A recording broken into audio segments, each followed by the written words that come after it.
ಪದಾಧಿಕಾರಿಗಳು ಬರ್ದಿರ್ತಾರೆ, ಅದರಂತೆ ನಾನು ಕೊಡ್ತೀನಿ. ಕೊನೆಗೆ ಏನ್ ಮಾಡ್ತಾರೆ, ನಾನು ಯಾಕೋ ಜಾಸ್ತಿ ಮಾತಾಡ್ತೀನಿ, ಪ್ರಶ್ನೆ ಮಾಡ್ತೀನಿ, ಅವ್ಯವಹಾರಗಳಿಗೆ ನಾವು ಸಹಕಾರ ಮಾಡಲ್ಲ ಅಂತೇಳಿ ನನಗೆ ನೋಟಿಸ್ ಕೊಡ್ತಾರೆ. ನಿನ್ ಯಾಕೆ ಸಸ್ಪೆಂಡ್ ಮಾಡಬಾರ್ದು, 2 ಕೋಟಿ ರೂಪಾಯಿ 1,96,00,000 ಕೊಟ್ಟಿದ್ಯಾ. ಈಗ 1,96,00,000 ಕೊಟ್ಟಿರೋನ್ನ ಆ ಕಂಪನಿನ ಬ್ಲಾಕ್ ಲಿಸ್ಟ್ ಮಾಡಿ ಅದೇ ಹುಡುಗನ್ಗೆ ಮತ್ತೆ ಕೆಲಸ ಕೊಡ್ತಾರೆ. ಅದೇ ಹುಡುಗ ನನ್ನ ಹತ್ರ ಹೇಳ್ತಾನೆ, ನನ್ನ ಹತ್ರ ರೆಕಾರ್ಡಿಂಗ್ ಇದೆ ಸರ್, ಯಾವ ಮಟ್ಟದ ಕಾಟ ಕೊಡ್ತಾ ಇದಾರೆ ಅಂದ್ರೆ, ನಾನು ಸೂಸೈಡ್ ಮಾಡ್ಕೊಳ್ಳೋ ಲೆವೆಲ್ ವರ್ಗು ಬಂದಿದ್ದೀನಿ ಸರ್. ಏನಾದ್ರು ನಾನು ಸತ್ರೆ ಸರ್ ಅವ್ರ ಹೆಸರೇ ಬರ್ದು ನಾನಂದ್ರೆ, ನೋಡಪ್ಪ ಆ ದುಡ್ಡಿಗೆ ನೀನ್ ಸಹಾಯಕ್ ಹೋಗ್ಬೇಡ, ಆ ತರದ್ದು ಬಂದಾಗ ನೀನ್ ಪ್ರಾಣ ಬಹಳ ದೊಡ್ಡದು, ನಾನು ನಿನ್ ಜೊತೆಲಿ ಇರ್ತೀನಿ ಅಂತ ಹೇಳಿ ಇವತ್ತಿಗೂ ನಾನು ಹೇಳ್ತೀನಿ. ಇವತ್ತಿಗೂ ನನ್ನ ತಾಯಿ ಮತ್ತೆ ನಾನು ನಂಬಿರೋ ಬನಶಂಕರಮ್ಮನ ಮೇಲೆ ಆಣೆ ಇಟ್ಟು ನಾನು ಹೇಳ್ತೀನಿ, ಸಂಘದಲ್ಲಿ ಏನಾದ್ರು ನಾನು ತಿಂದಿದ್ರೆ ಸಾಬೀತಾದ್ರೆ ನನ್ನ ಆಸ್ತಿ ಎಲ್ಲ ಬರ್ತು ಕೊಟ್ಬಿಡ್ತೀನಿ. ಈ ಸಂಘಕ್ಕೆ HSR ಲೇಔಟಲ್ಲಿ 3 ಕೋಟಿ ರೂಪಾಯಿ ಸೈಟ್ ಕೊಟ್ಟವ್ರಿ, ನಾನು 3 ಕೋಟಿ ರೂಪಾಯಿ ಸೈಟ್ ಕೊಟ್ಟವ್ರಿ. ಸಸ್ಪೆಂಡ್ ಮಾಡ್ತಾರೆ,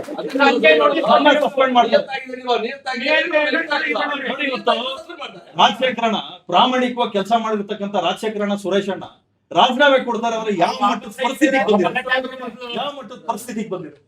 ನ್ಯಾಯ ನೀತಿ ಅಂತ ಮಾತಾಡೋರೆಲ್ಲ ಇವತ್ತು ನಾವೆಲ್ಲ ಹೊರಗಡೆ ಇದ್ದೀವಿ, ಕಂಡ್ರು ಕಾಕರೆಲ್ಲ ಹೊರಗಡೆ ಕೂತಿದ್ದಾರೆ. ನಾವ್ ಯಾವ ಅಂತ ನಾನೇನಾದ್ರು ಮಾತಾಡಿದ್ರೆ ನಮ್ ಸಾಹೇಬ್ ಹತ್ರ ಹೋಗಿ, ಅಣ್ಣ ಉಮಾಪತಿ ಬಹಳ ತೊಂದರೆ ಕೊಡ್ತಾನ, ಅಣ್ಣ ಉಮಾಪತಿ ಹೆಂಗ್ ರೀ, ನಿಮ್ ಗಂಡಸ್ತನ ಇಲ್ಲ ಅಂತ ಹೇಳ್ರಿ, ತಂದೆ ಕೊಟ್ಟಿಲ್ಲ ಅಂತ ಹೇಳ್ರಿ. ನೀವು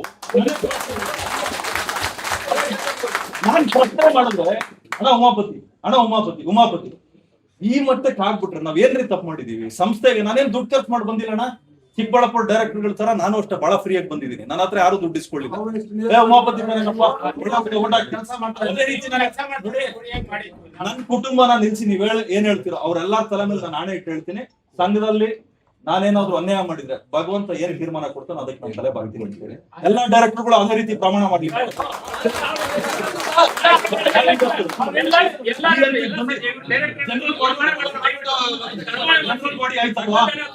ಜನರಲ್ ಬಾಡಿ ಆಯ್ತು, ಮುಂದೆ ಹೇಳ್ತೀನಿ ಕೇಳಿ. ಜನರಲ್ ಬಾಡಿಯಲ್ಲಿ ಹಣ ಕೇಳಿಸ್ಕೊಳ್ಳೋಣ ಇಲ್ಲಿ. ನೀವು ಎಲ್ಲರೂ ಸಂಸ್ಥೆಯ ಮೆಂಬರ್ಗಳು ಎಲ್ಲಿ ಯಾಮಾರ್ತೀರಿ ಅನ್ನೋದಕ್ಕೆ ಅಲ್ಲಿ ಗಲಾಟೆ ನಡೀತಾ ಇರ್ತದೆ ಕೋನಪ್ಪ ಅವ್ರ ವಿಚಾರಕ್ಕೆ.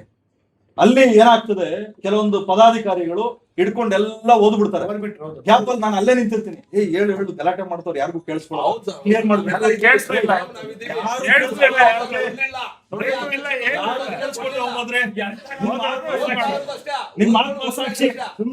ನಿಮ್ಮ ಆತ್ಮಸಾಕ್ಷಿಗೆ ಮೇಲಿರೋ ಭಗವಂತ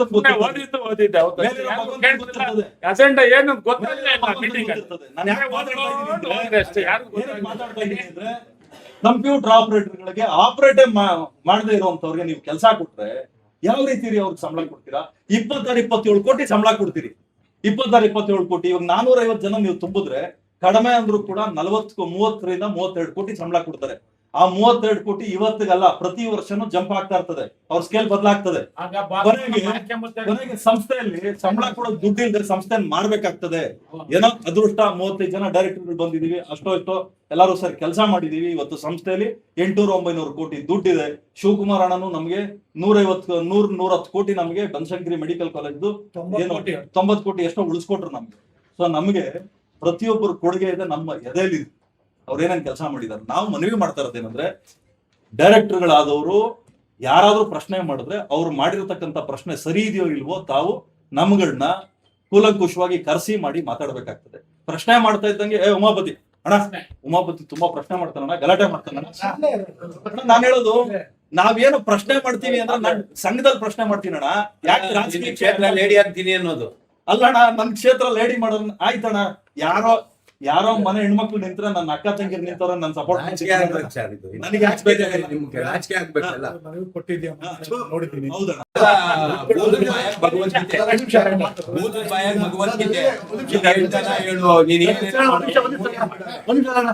ನಾವು ಕೇಳೋದೇನು ಅವತ್ತು ಎಲೆಕ್ಷನ್ ಆದಂತ ಸಂದರ್ಭದಲ್ಲಿ ಏನ್ ಬೆಳವಣಿಗೆ ನಡೀತು, ಸೆಂಟ್ರಲ್ಲಿ ರಾಜಶೇಖರಣ ಇದೆ ಆಯ್ತಾ. ನಾನು ಕೂಡ ಅಧ್ಯಕ್ಷರಿಗೆ ಹಾಕಿದ್ದೆ ಅಲ್ವಾ. ಅವತ್ತೇನಾಯ್ತು, ಕುತ್ಕೊಂಡು ರಾಜಶೇಖರಣ ಎಲ್ಲ ಕುತ್ಕೊಂಡು ಡೈರೆಕ್ಟರ್ 35 ದಿನ ಸಮಯದಲ್ಲಿ ಗಲಾಟೆ ಬೇಡ, ಅಲ್ಲ ಒಗ್ಗಟ್ಟು ಹೋಗೋಣ ಅಂತ ತೀರ್ಮಾನ. ನಿಮ್ಮನ್ನ ಆಯ್ಕೆ ಮಾಡಿದ್ರು, ನಾವು ಸ್ವಾಗತ ಮಾಡಿದ್ವಿ.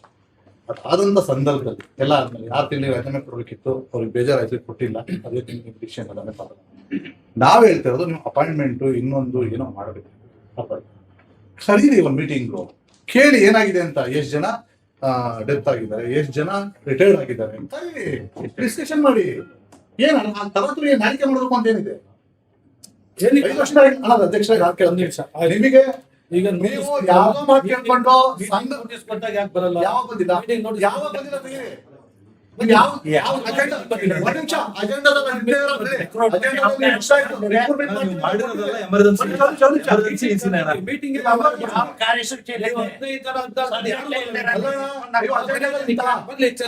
ಕಾರ್ಯಸೂಚಿ ಇರ್ತದೋ ಒಂದ್ ನಿಮಿಷ ಓಕೆ. ನಾನೇನ್ ಮುಚ್ಚುಮರ ಇಲ್ಲ, ಓಪನ್ ಆಗಿ ನಾನು ಇದ್ದೀನಿ. ಕೇಳಿ ಗೌರವ ಮಾಡ್ಕೊಂತ ಇಲ್ಲ. ಯಾರ್ ಮಾತು ಇಲ್ಲ, ಇಲ್ಲ, ಇಲ್ಲ, ಇದು ತಪ್ಪು. ನೀವು ಮಾಡ್ತಿರೋದು ಒಂದು ಚೂರು ಸರಿ ಇಲ್ಲ ನೀವು. ಒಂದ್ ನಿಮಿಷ ನಾವು ಒಪ್ಕೊಳ್ಳೋದಿಲ್ಲ. ನಾನ್ ಅಲ್ಲ, ಮಾತಾಡೋದು ಅಲ್ಲ, ತಡಿ, ಅಲ್ಲ, ಅಂತ ಈಗ ಇವ್ರ ಮಾತನ್ನ ಕೇಳಿ ಕೇಳ್ತಾ ಇರೋದು ನೀನಣ್ಣ. ನಾನ್ ಯಾಕೆ ಕೇಳ್ತಾ ಇದ್ದೀನಿ? ಸುಮ್ನೆ ನಾನು ಕೇಳೋದು. ಈಗ ಕೋಲಾಬ್ರೇಟಿವ್ ಅಲ್ಲ, ಒಂದು ನಿಮಿಷ ಮಾತಾಡೋದು ಹೇಳಿ ನೀವು. ಕೇಳಿ ನೀವು ನಾನು ಮಗುನ ಏನಕ್ಕೆ ಏನ್ ಡೈರೆಕ್ಟ್ ಲೆಕ್ಕಕ್ಕಿಲ್ವಾ ನಿಮ್ಗೆ?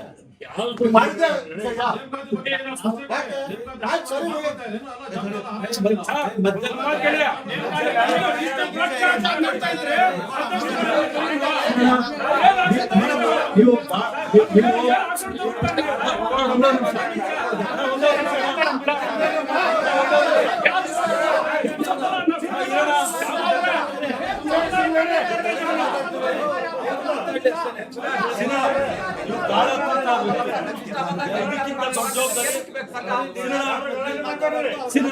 ಇದಕ್ಕಿಂತ ದೊಡ್ಡ ಜವಾಬ್ದಾರಿ ನೋಡ್ಕೊಂಡ್ ಬಂದಿರೋಂಥವ್ರು ನೀವ್ ಯಾರು. ಕೆಲವೊಬ್ಬ ಪದಾಧಿಕಾರಿ ತಮ್ಮ ಕಳ್ಕೊಬೇಡಿ, ತಮ್ಮ ತೂಕನ್ ಕಳ್ಕೊಬೇಡಿ. ಈಗ ಅವತ್ತು ನೀವು ಈ ಜಾಗದಲ್ಲಿ ಕೂತಿದ್ದೀರಾ ಅಂದ್ರೆ 35 ಜನದ ಕೊಡುಗೆ ಇತ್ತು. ಅದೆಲ್ಲದಕ್ಕಿಂತ ರಾಜಶೇಖರಣ ಅವತ್ತು ತೀರ್ಮಾನ ಮಾಡಿದ್ದಕ್ಕೆ ಐತಿಹಾಸಿಕವಾದಂತ ತೀರ್ಮಾನ ಅವತ್ತಾಯ್ತು. ನೀವು ಕೂತಿದ್ದೀರ ಅಂದ್ರೆ ಖುಷಿ ಪಡ್ಬೇಕು. ನೀವ್ ಯಾರಿಗೂ ದುಡ್ಡು ಕೊಡ್ಲ, ಭ್ರಷ್ಟಾಚಾರನ ಮಾಡ್ಲಿಲ್ಲ. ಆದ್ರೆ ಅವತ್ತು ರಾಜಶೇಖರಣ ಹೇಳಿದಕ್ಕೆ ನಾವೆಲ್ಲರೂ ಒಪ್ಕೊಂಡ್ವಿ. ಇವತ್ತು ಸಿಕ್ಕಿದ್ದ ಕೊಡುಗೆ ಏನು? ಒಂದ್ ಕ್ಷಣ ಕೊಡಲ್ಲ ಬ್ರದರ್ ಅಂತ ರಿಕ್ಷಗಿರಿ ಹೋಗ್ಬರ್ಬೇಕಾದ್ರೆ ಒಂದ್ ಕ್ಷಣ ಕೊಡಲ್ಲ ಬ್ರದರ್ ಅದ್ರಲ್ಲಿ. ಆದ್ರೆ ನೀವು ಹೆಂಗ ಸರಿ ತೂಸ್ಕೊಂಡು ಹೋಗಿ ಬರ್ತಾನೆ ಇಲ್ಲ, ಎಲ್ಲಾರು ಈ ಮಟ್ಟಕ್ಕೆ ತಂದು ನಿಲ್ಸ್ಕೊಂಡಿದ್ದೀರಾ. ಸಮಾಜಕ್ಕೆ ಏನ್ ಹೆಸರು ಈಗ ಒಂದ್ ನಿಮಿಷ ನೀವೇನಂತಿದ್ರ 18 ಜನಕ್ಕೆ 40 ಜನ ಅಪಾಯಿಂಟ್ ಮಾಡಿದ್ರ, 40ಕ್ಕೂ ಹೆಚ್ಚು ಜನ ಮಾಡಿದ್ರ ಅಂತ ಹೌದು ಹೇಳ್ತಾರೆ. ಹೌದು. ನಾನು ಈ ನಲ್ಲಿ ಏನೇನ್ ತೀರ್ಮಾನ ಆಗಿದೆ ಅದೆಲ್ಲ ನೀವು ಕೇಳಿದಿರಲ್ಲ. ನಿಮ್ಗೊಂದು ಸಬ್ಮಿಷನ್, ಒಂದೊಂದು ನಿಮಿಷ ನಿಮ್ಗೊಂದು ಸಬ್ಮಿಷನ್. ಈ ಹಿಂದೆ ಒಂದ್ ನಿಮಿಷ ಹೇಳ್ತೀನಿ ಕೇಳಿ. ಈ ಹಿಂದೆ ಏನಾಯ್ತು ಸರ್? ಒಂದೊಂದು ನಿಮಿಷ ಸರ್, ಇದು ಮೇನ್ ಪಾಯಿಂಟ್ ಬರ್ತೀನಿ ರೀ. ಈ ಹಿಂದೆ ತಾವು ಅಧ್ಯಕ್ಷರ ಸಾರಥ್ಯದಲ್ಲಿ ಒಂದು ಸಭೆ ನಡೀತು. ನಾನೊಂದು ಮನವಿ ಕೊಟ್ಟೆ ನಿಮ್ಗೆ. ಏನು? ನರ್ಸಿಂಗ್ ಅಲ್ಲಿ ಲೋಪ ಉಂಟಾಗಿದೆ, 20 ರಿಂದ 30 ಲಕ್ಷದವರೆಗೂ ತಗೊಂಡು ಕೆಲಸ ಕೊಟ್ಟಿದ್ದಾರೆ ಅಂತ ಹೇಳಿ. ನಾವೇನ್ ಮಾಡಿದ್ರಿ? ನಾನು ವಿತ್ CCTV ಫುಟೇಜ್ ಬೇಕು ಅಂತ ಹೇಳಿದೆ. ಮೊನ್ನೆ ಕೋನಪ್ರೆಡ್ಡಿ ಸಾಹೇಬ್ರು ಅವತ್ತು ಆ ಸಭೆಗೆ ಏನು ಭಾಗಿಯಾಗಿದ್ರು. ನೀವು ಅಧ್ಯಕ್ಷರಾಗಿ 2 ದಿವಸಕ್ಕೆ ಅದ್ ನಡೀತು, ಇಂಟರ್ವ್ಯೂ ನಡೀತು. ಆ CCTV ಫುಟೇಜ್ ಕೊಡ್ಲಿಲ್ಲ, ಪ್ರಿನ್ಸಿಪಲ್ ನ ಮೀಟಿಂಗ್ ಕರೀಲಿಲ್ಲ. ಕೊನೆಗೆ ಏನು ಇಂಟರ್ವ್ಯೂ ಫುಟೇಜ್ ಕೊಡ್ಲಿಲ್ಲ ಅಣ್ಣ.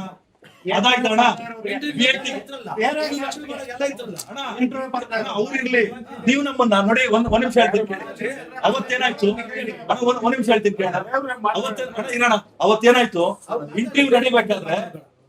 ಇಂಟರ್ವ್ಯೂ ನಡಿಬೇಕಾದ್ರೆ ನೀವ್ ಯಾಕೆ ಮೆಡಿಕಲ್ ಕಾಲೇಜಲ್ಲಿ ಅವತ್ತೇ ಮೀಟಿಂಗ್ ಇಟ್ರಿ? ನೀವು ಡೈರೆಕ್ಟರ್ಗಳನ್ನ ನೀವು ಇಂಟರ್ವ್ಯೂ ಅಲ್ಲಿ ಕೂರ್ಬೇಕು ಅಂತ ಆದ್ರೆ ನೀವ್ಯಾಕೆ ಮೆಡಿಕಲ್ ಕಾಲೇಜಲ್ಲಿ ಅವತ್ತು ನೀವು ಅಧ್ಯಕ್ಷ ಆದಾಗ, ಅಧ್ಯಕ್ಷರಾಗಿ 2ನೇ ದಿವಸನ 3 ದಿವಸಕ್ಕೂ ನೀವು ಅವತ್ತು ಮೆಡಿಕಲ್ ಕಾಲೇಜಲ್ಲಿ ನಮ್ನೆಲ್ಲಾ ಡೈರೆಕ್ಟರ್ಗಳನ್ನು ಅಲ್ಲಿ ಬೀಗ ಕೂರಿಸ್ಬಿಟ್ರಿ. ನಾವೇ ಬೀಗ ನೀವೇ ನೀವೇ ಖಂಡಿತವಾಗ್ಲೂ ಇವತ್ತು ತೆಗೆದು ನೋಡಿ.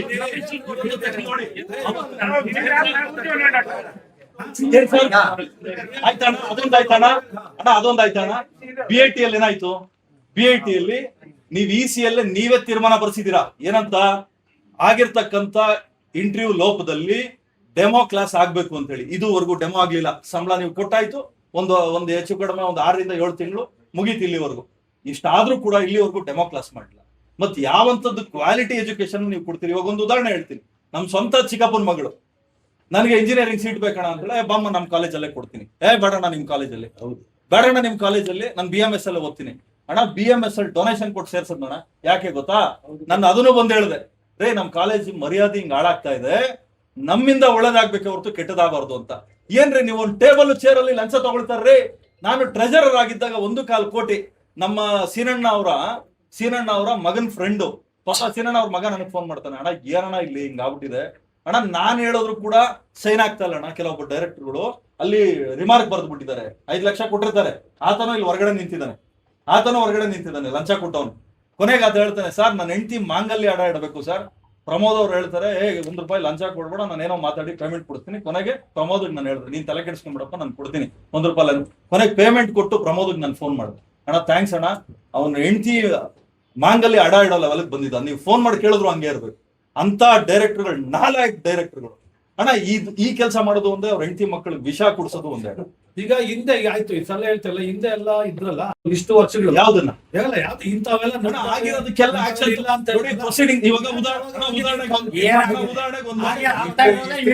ಹಿಂಗಿರಿಲ್ಲ ಬೇಡ. ಇಷ್ಟು ದಿವಸ ಹಿಂಗಿರಿಲ್ಲ.